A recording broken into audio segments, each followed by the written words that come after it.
Heippa! Ruvetaanpas harjoittelemaan sijamuotoja. Sijamuodoista pitää sanoa ensin sen verran, että sanaluokista vaan nominit taipuvat näissä sijamuodoissa. Ja muistellaanpas, mitä nämä nominit on.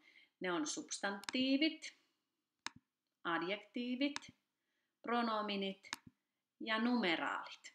Nämä oli siis ne nominisanaluokat ja näitä ruvetaan nyt sitten sijamuodoissa taivuttelemaan.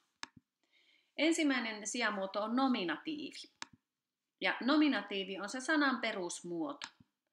Se vastaa kysymyksiin kuka, mikä, ketkä, mitkä, millainen ja millaiset. Ja otetaan esimerkki jokaisesta noista sanaluokista, niistä nomineista. Eli esimerkiksi kasvi olisi substantiivi, vihreä on adjektiivi, se on pronomini ja yksi on numeraali. Ja nämä on ihan perusmuodossa olevia, eli ei ole millään tavalla taipuneet, ja ne on nyt sitten niitä nominatiiveja.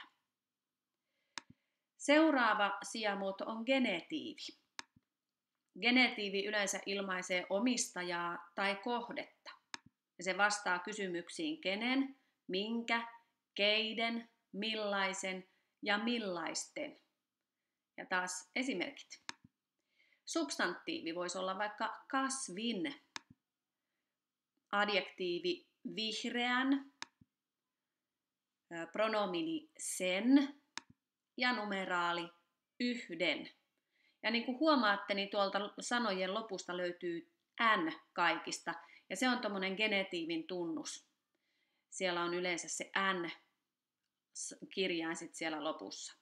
Eli omistaja tai kohdetta ilmaiseva. Ja partitiivi. Partitiivi ilmaisee usein osaa, kohdetta tai määrää. Ja mihinkäs kysymyksiin se vastaa?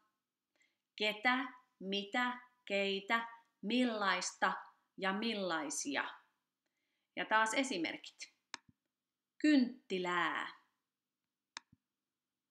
palavaa, niitä, seitsemää.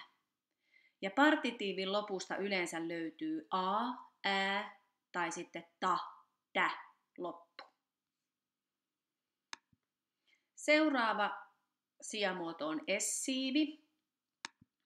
Se ilmaisee olotilaa tai aikaa ja vastaa kysymyksiin minä ja millaisena. Esimerkiksi substantiivi voisi olla tauluna, adjektiivi upeana, pronomini hänenä ja numeraali neljäntenä. Ja mikä sieltä löytyykäs sieltä lopusta aina? Na tai nä pääte. Se on essiivin tunnus.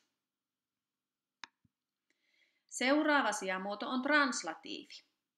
Ja translatiivi ilmaisee joksikin tulemista tai aikaa. Ja se vastaa kysymyksiin miksi, millaiseksi, keneksi.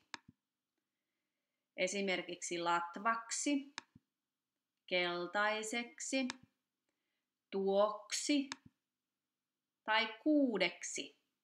Ja mikä siellä lopussa on? Siellä on KSI-pääte translatiivin tunnuksena. Sitten mennään paikallissijoihin, ja ne jaetaan kahteen erilaisiin paikallissijoihin, sisäpaikallissijat ja ulkopaikallissijat. Aloitetaan näistä sisäpaikallisijoista. Niitä on inessiivi, elatiivi ja illatiivi. Inessiivi esimerkit löytyy täältä. Taas on substantiivi, adjektiivi, pronomini ja numeraali. Ja sitten vielä lopussa on se kysymys, mihin se vastaa. Eli inessiivi maisemassa, sumuisessa, tuossa, kahdessa. Ja mihin kysymykseen se vastaa? Missä? Ja pääte SSA tai SSÄ on siellä lopussa. Elatiivi maisemasta, sumuisesta, tuosta, kahdesta. Eli se vastaa kysymykseen mistä. Ja STA tai STÄ pääte sieltä lopusta löytyy elatiivissa. Ja illatiivi maisemaan, sumuiseen, tuohon, kahteen. Se vastaa kysymykseen mihin. Ja EEN, AAN, tuolla saattaa olla tuohon, niin toi N. Mutta tuommoinen pääte yleensä sieltä löytyy sitten illatiivin tunnuksena. Ja sisäpaikallissijat on helppo muistaa niin, että kun sä muistat, että sulla on inessiivi, elatiivi, illatiivi, niin sulla on talossa, talosta, taloon.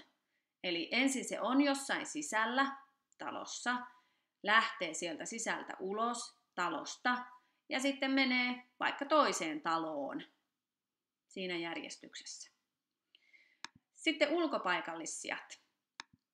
Adessiivi kukalla, keltaisella, niillä, kymmenillä, eli se vastaa kysymyksiin millä tai kenellä, ja LLA, LLää siellä lopussa.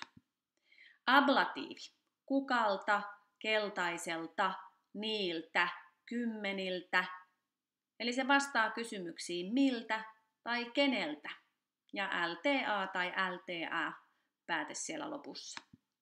Ja alla allatiivi, kukalle, keltaiselle, niille, kymmenille, eli se vastaa kysymyksiin mille tai kenelle. Ja niin kuin huomaatte, niin sieltä lopusta löytyy LLE-pääte. Ja äsken muisteltiin, että miten sisäpaikallissijat on helppo muistaa, niin myöskin ulkopaikallissijoille löytyy samanlainen muistisääntö. Sulla on adessiivi, ablatiivi, allatiivi. Pöydällä, pöydältä, pöydälle. Eli jos on vaikka pöydän päällä joku juttu, sitten se lähtee siitä pöydältä, vaikka putoaa, ja sitten putoaa tai menee pöydälle tai vaikka putoaa lattialle, niin siinä järjestyksessä mennään. Noniin, ja sitten ei kun tehtäviin.